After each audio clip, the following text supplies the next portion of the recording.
Catardus base of operations was just ahead. Once we were inside, we'd be able to figure out what they were planning.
Celine, what's happening? I can't... Stay with me. Come back to my voice. I can't. I don't understand. Tell me what happened. I don't know. I saw robots and they were ripping me apart. What's happening to me? What was I seeing? It is a lapse. Your mind is wandering into the unknown. Your subconscious finding fears, dreams, doubts. Stay with me. Stay with my voice. You're still in the factory. You were about to make a discovery. Wait. Yes, there was a console ahead, and Diaz told me to interface to get access to their network. We had to find out what they were planning. Had you ever extracted information with your DNI before? No. Nothing can really prepare you for it. The flood of data, endless streams of infinite information. It's instantaneous, and it's an eternity. What did it show you? The Catardus had a contact. An inside man at Coalescence World Headquarters in Zurich. We had his address, ID number, security details. The last of which was most telling. He had extensive security clearance at Coalescence. Specifically, he had access to 6115, the virus. Then let us do just that. Let us find him. Take me to his apartment.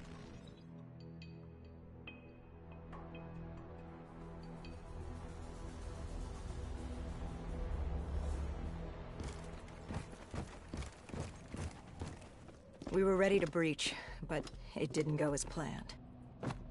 He was ready. I had to get after him. Our mark was going to release 6115 into the surrounding area. Remember, walk before you run. You weren't alone. Who else was there?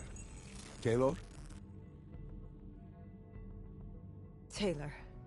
Yes, he discovered our mark had just unleashed the virus into Old Town, turning civilians into the living dead. But Taylor didn't lead that day.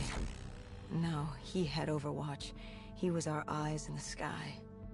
Sarah Hall, however... Sarah Hall, the team's intelligence expert, was with me. She had point. She found our mark. Apparently his supply of 6115 was 10 times what we initially believed.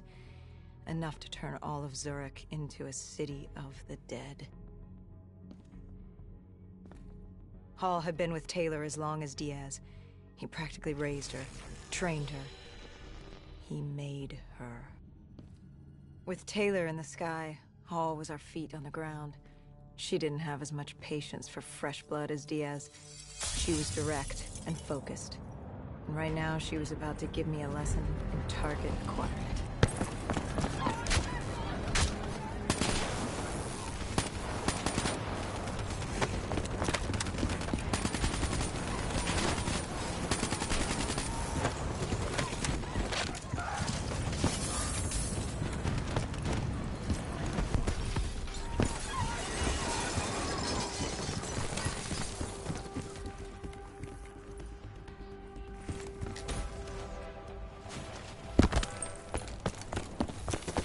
This guy didn't mess around.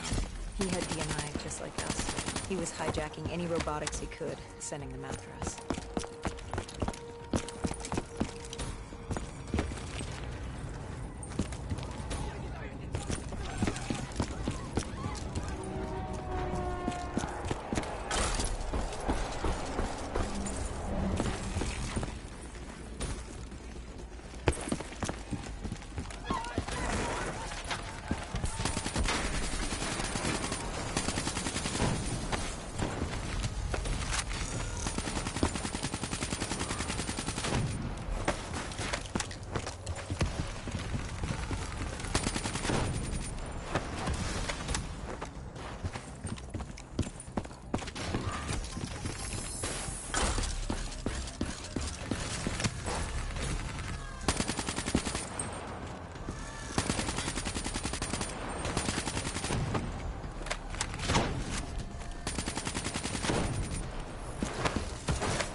What happened when you caught him?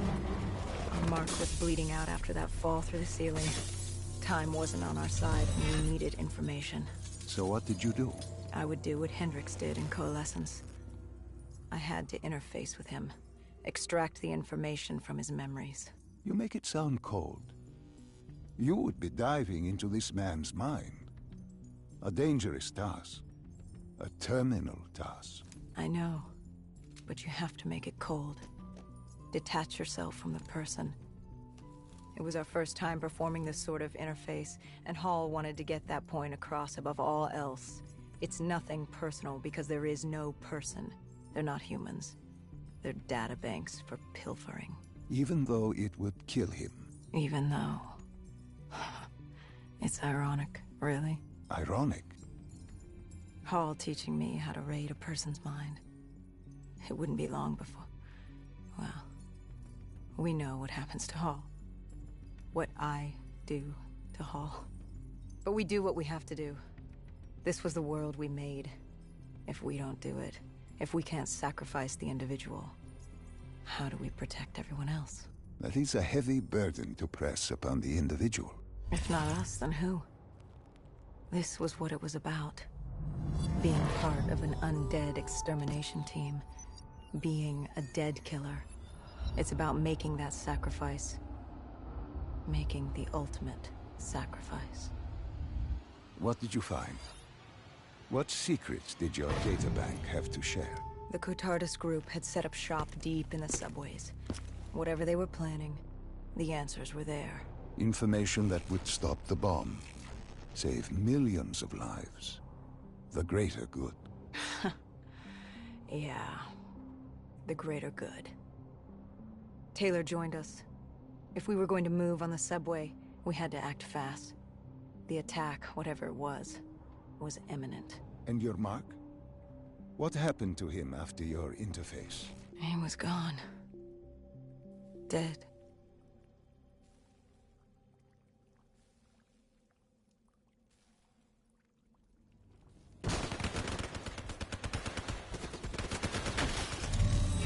The tunnels. We tracked down the Catardus operations, and they were putting up a good fight. Who joined you in the tunnels? Taylor oversaw the operation, but the lead on this was Peter Moretti, the last of Taylor's team, an explosives expert. He was the guy you wanted when you needed to blow shit up. He was damn good at blowing shit up, which made him perfect for the fight ahead. Fearing discovery, the Catardus Collective had an armada of undead and patrolling robotics guarding the facility. I won't lie, it's strange seeing Moretti like this, knowing what happens next. He was crucial to finding Taylor, to finding Deimos. You mean the refineries in Cairo? He had a pivotal part to play. He just didn't know it yet. What he knew then was the way to the hideout. He took point.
Catardus group had planted a biochemical bomb containing 6115 on a maglev train. They were going to detonate it in downtown Zurich.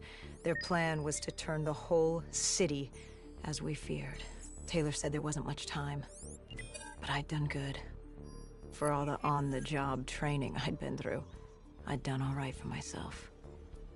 All that was left was to find the train.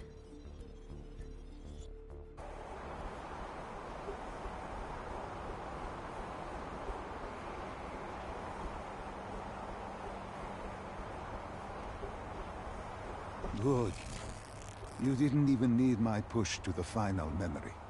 You connected events and arrived at the truth. Now what happens? Now we set things right. Through your mind, you realign the events as they occur. And by doing this, if I work with you and remember the events leading up to Zurich, you will be able to open the gateway.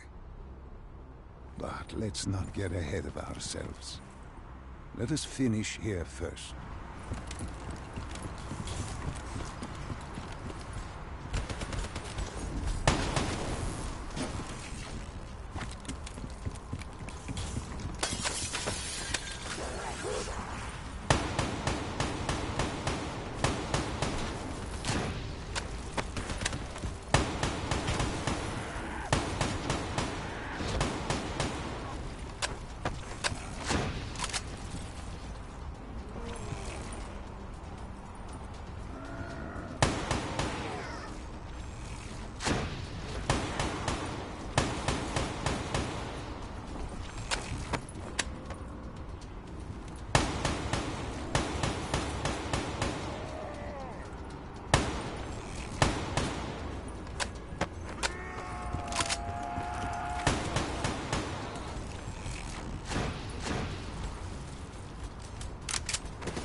on the bomb car.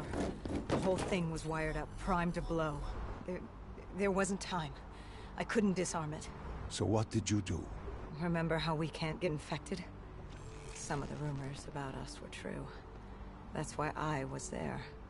Why we make the sacrifice. I used my cybernetic abilities to reverse the polarity of the train car and detach it. The car unleashed the gas. And you lived? I didn't know I'd make it at the time, but I turned out all right. It wasn't the last time I cheated death.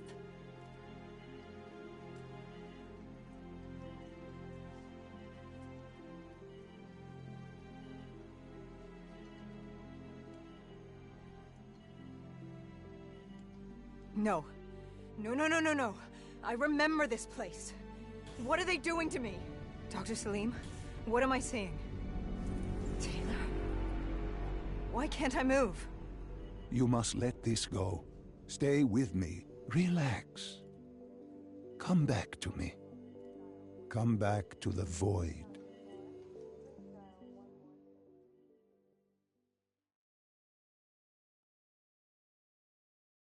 Can you hear me? Are you there? Yeah, I'm here. I'm back. I'm ready to continue. Good. Now that you've begun conditioning, let's return to 2070. After Coalescence collapsed. You were trapped in Singapore. With quarantine zones unlocked all over the world, we couldn't raise WA command. If we were going to escape, we had to improvise. We turned to the 54 Immortals. They were dangerous and unpredictable, but they were no enemy of ours. Hendricks trusted them? What choice did we have? If we wanted out of Singapore, we had to go through the biodomes. We had to go through the Immortals.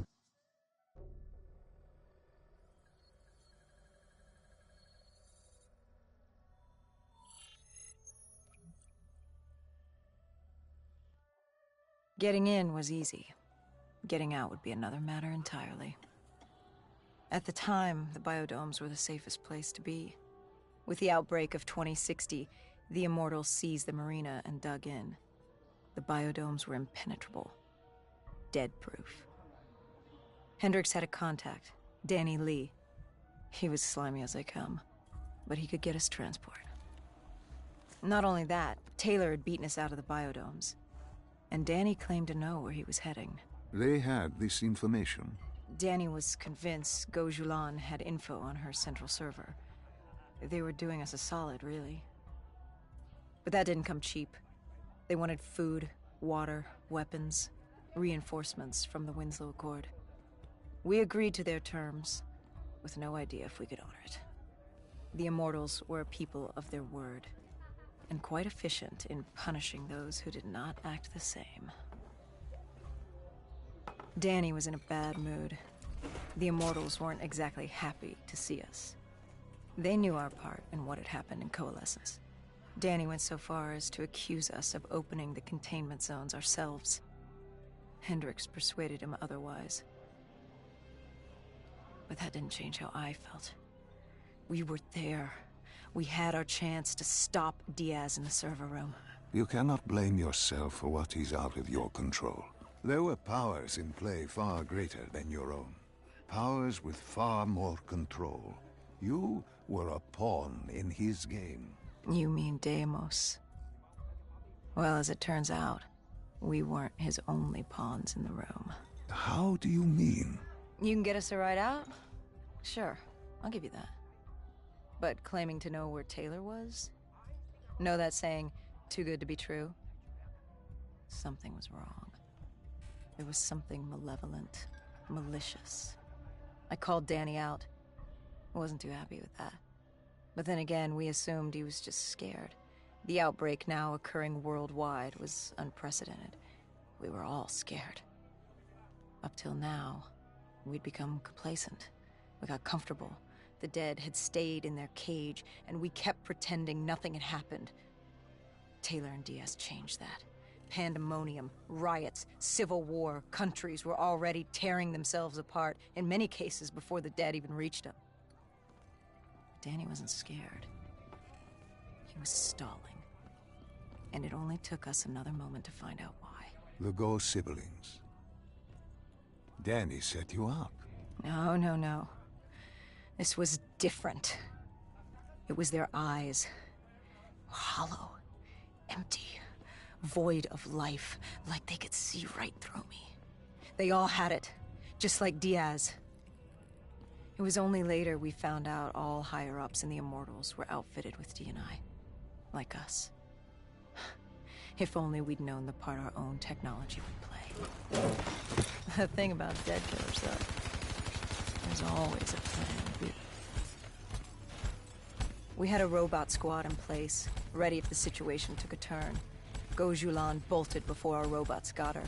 She was headed for the server room in Cloud Mountain, the only place we could put in the call from transport. It became quickly apparent that uninvited guests had joined the party in the biodomes. The dead were flooding into this safe haven. It was about to become hell on Earth. We had to move. We had to get to Cloud Mountain.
I don't know how the undead got in.